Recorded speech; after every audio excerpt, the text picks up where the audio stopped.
샬롬, 주님의 이름으로 사랑하고 축복합니다. 오늘 우리가 함께 나눌 말씀 열왕기상 2장 1절에서 12절까지입니다. 다윗이 죽을 날이 임박하매 그의 아들 솔로몬에게 명령하여 이르되 내가 이제 세상 모든 사람이 가는 길로 가게 되었노니 너는 힘써 대장부가 되고 내 하나님 여호와의 명령을 지켜 그 길로 행하여 그 법률과 계명과 율례와 증거를 모세의 율법에 기록된 대로 지키라. 그리하면 내가 무엇을 하든지 어디로 가든지 형통할지라. 여호와께서 내 일에 대하여 말씀하시기를 만일 내 자손들이 그들의 길을 삼가 마음을 다하고 성품을 다하여 진실이 내 앞에서 행하면 이스라엘 왕위에 오를 사람이 내게서 끊어지지 아니하리라 하신 말씀을 확실히 이루게 하시리라. 수르야의 아들 요압이 내게 행한 일 곧 이스라엘 군대의 두 사령관 넬의 아들 아브넬과 예델의 아들 아마사에게 행한 일을 내가 알거니와 그가 그들을 죽여 태평 시대에 전쟁의 피를 흘리고 전쟁의 피를 자기의 허리에 띤 띠와 발에 신은 신에 묻혔으니 내 지혜대로 행하여 그의 백발이 평안히 스울에 내려가지 못하게 하라. 마땅히 길르앗 바르실레의 아들들에게 은총을 베풀어 그들이 내 상에서 먹는 자 중에 참여하게 하라. 내가 내 형 압살롬의 낯을 피하여 도망할 때에 그들이 내게 나왔느니라.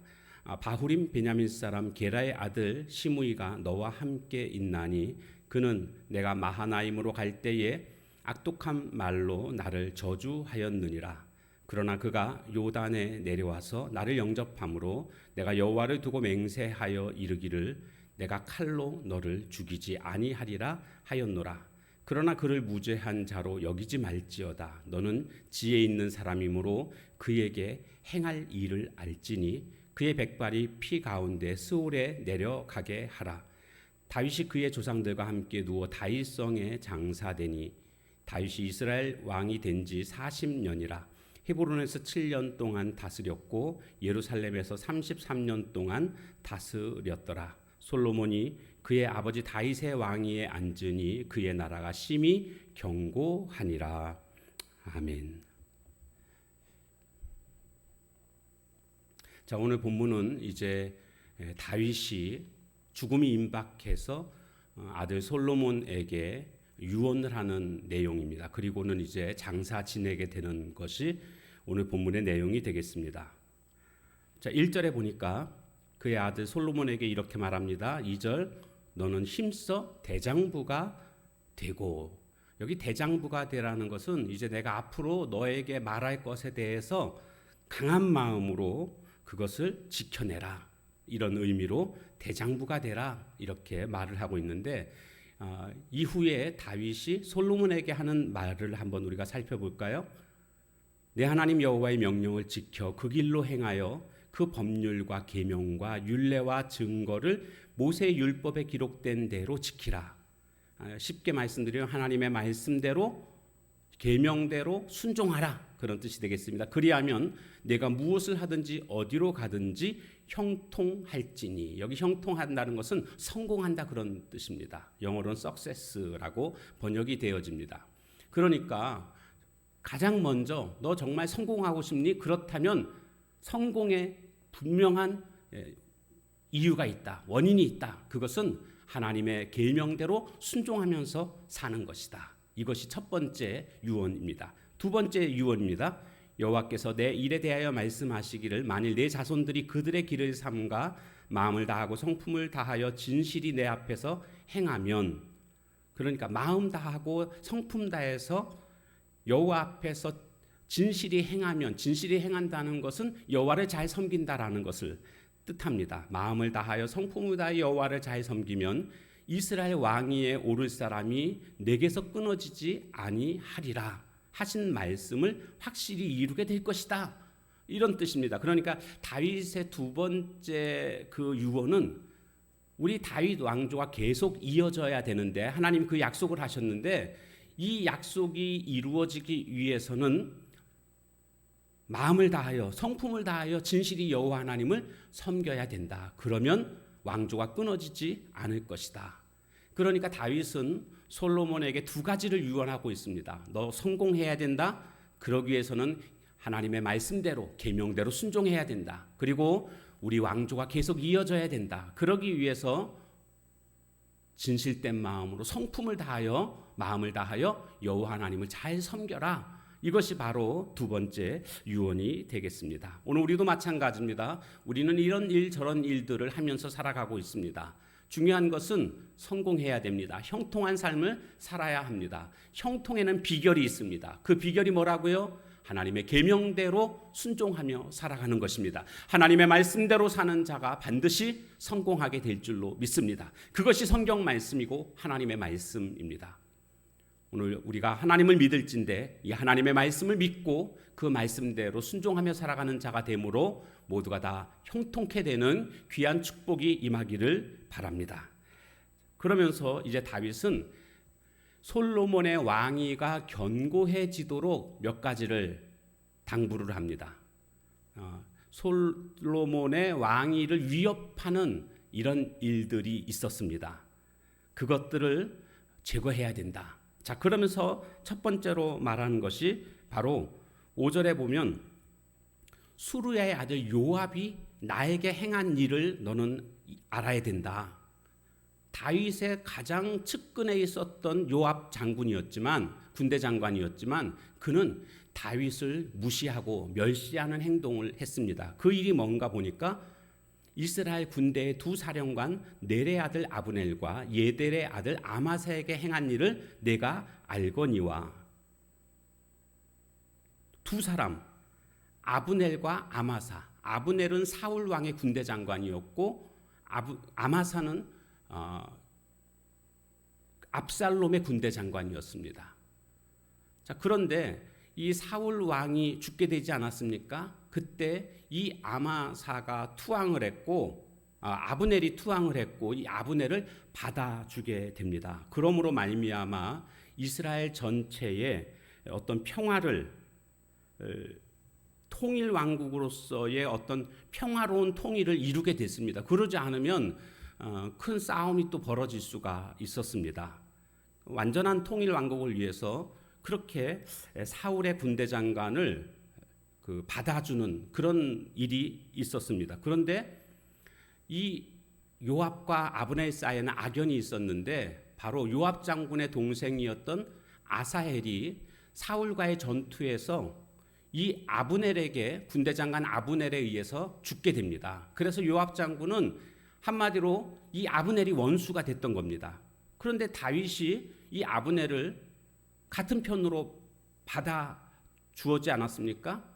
그런데 이 동생의 죽인 원수 이것이 마음속에서 지워지지 않았기 때문에 다윗 왕의 명령에도 불구하고 그는 이 아브넬을 죽이는 이런 모습을 보여주고 있습니다. 이것은 다윗을 무시하는 그런 행동 아니겠습니까?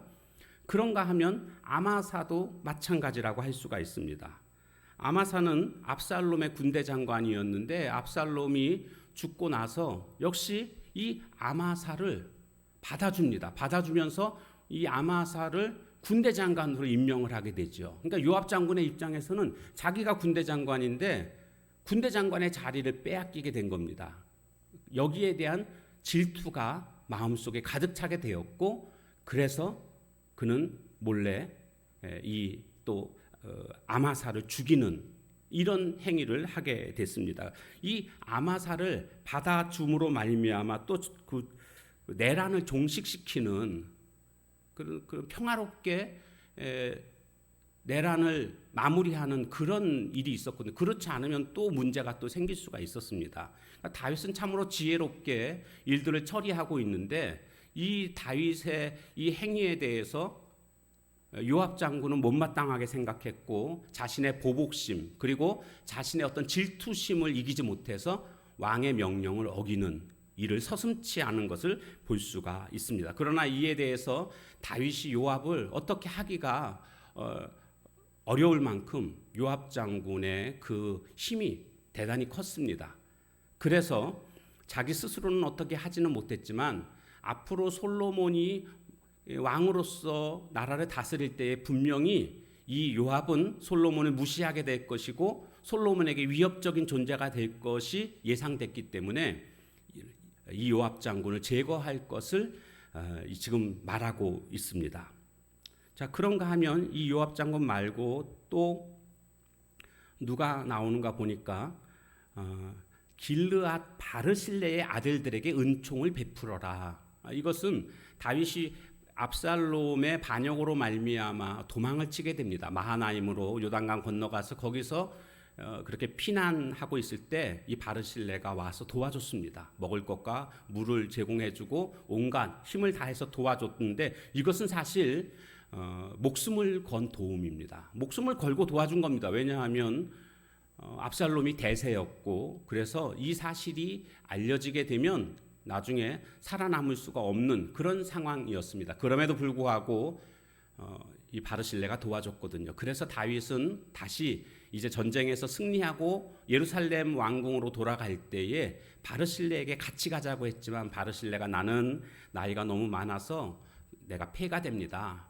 그러면서 극구 사양하고 대신에 그의 아들을 부탁을 했고 그 아들을 데려오게 됐던 거죠. 이 바르실레 아들들에게 은총을 베풀어라. 왜냐하면 내가 은혜를 받았기 때문에 솔로몬 너는 앞으로 이 바르실레 아들들에게 은총을 베풀어서 내 상에서 함께 먹는 자가 되게끔 하라. 원래 왕자들하고 같이 먹지 않습니까?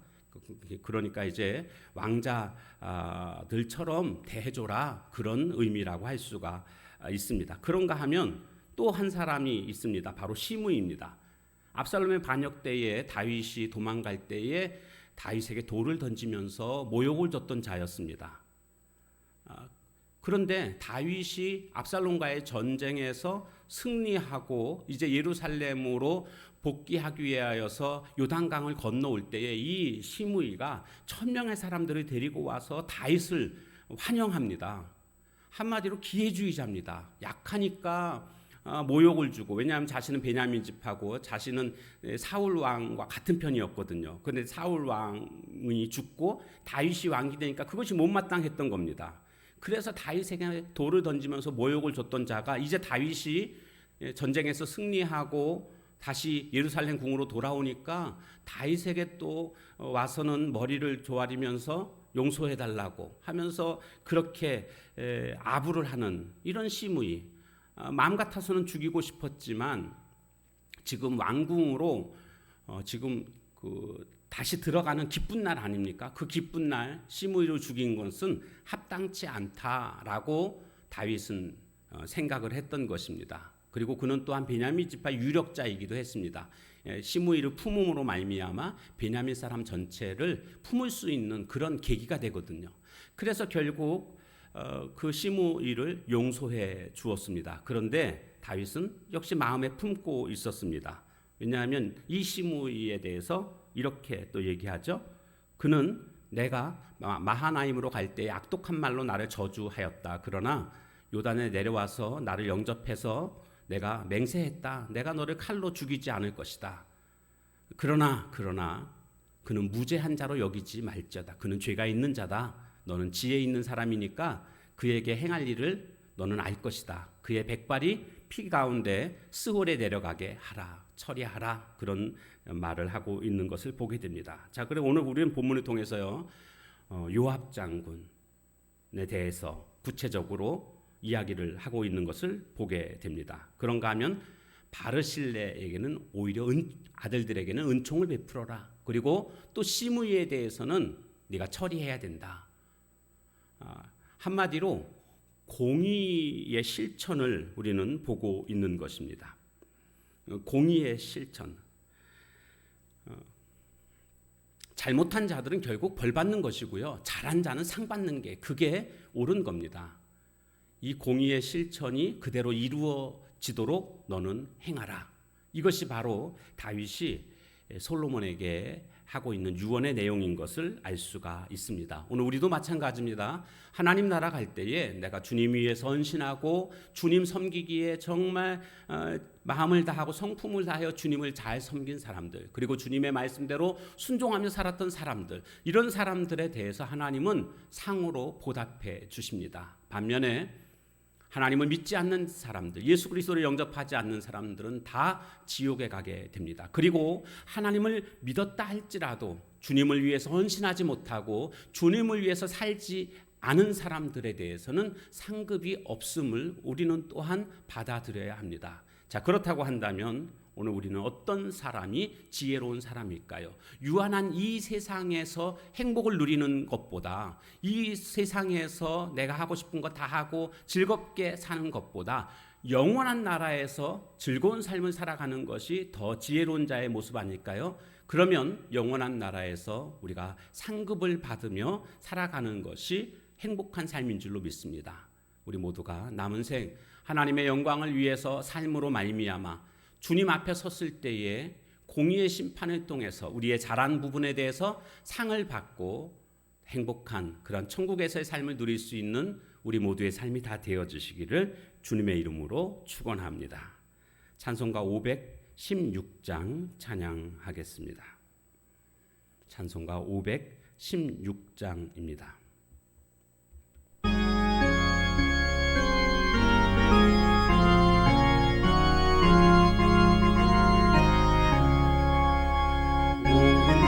따르라 의의 길을 세계 만민의 참된 길 이 길 따라서 살기를 온 세계에 전하세 만 백성이 나갈 길 어둠 밤 지나서동 든다 환한 빛 보아라 저빛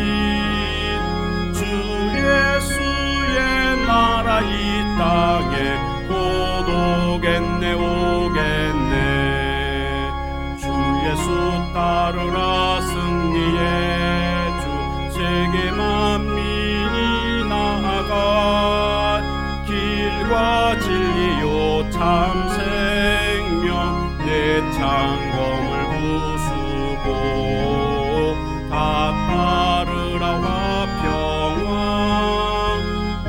밤 지나서동 든다 환한 빛 보아라 저빛 주 예수의 나라 이 땅에 곧 오겠네 오겠네 놀라운 이 소식 알리어라 세계 만민을 구하려 내 주 예수를 보내신 참 사랑의 하나님 만 백성이 따를 길 어두운 밤 지나고 동 든다 환한 저빛 주 예수의 나라 이 땅에 곧 오겠네 오겠네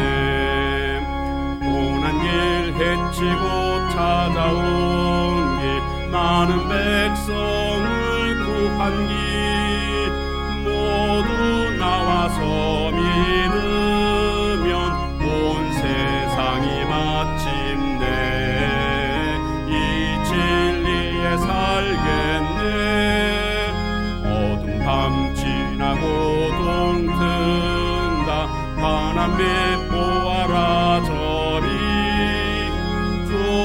예수의 나라 이 땅에 곧 오겠네 오겠네. 아멘. 기도하겠습니다. 하나님 감사합니다. 오늘 다윗의 유언을 통해서 우리 인생의 성공의 비결이 무엇인가를 깨닫게 되었습니다. 오직 마음을 다하고 또 성품을 다하고 하나님의 명령대로 순종해서 살아가는 것이 형통케 되는 비결임을 우리가 알진대 우리 모두 정말 마음을 다잡고 정말 내가 하나님의 말씀대로만 살겠노라는 굳은 결심으로 하나님의 말씀에 온전히 순종함으로 말미암아 그 결국이 형통케 되는 축복의 삶이 되게 하옵소서. 또한 공의가 실천되는 것을 우리가 보게 되었습니다. 그 공의가 이 실현되는 것, 죄 지으면 잘못하면 결국 벌 받게 되는 것이고 선을 행하게 되면 하나님이 상 주시는 것임을 이 시간도 우리가 보면서 우리들의 삶이 남은 생이 주님 앞에서 올바르게 선을 행하며 살아감으로 말미암아 하나님 앞에서 상 받을 수 있는 저희들 모두가 되게 하옵소서. 오늘 하루도 주님 말씀과 동행하며 성령 충만함으로 우리의 삶을 이끌어 주옵소서. 예수님의 이름으로 감사하며 간절히 기도하옵나이다. 아멘. 주신 말씀 붙들고 기도하는 시간을 가지시기를 바랍니다.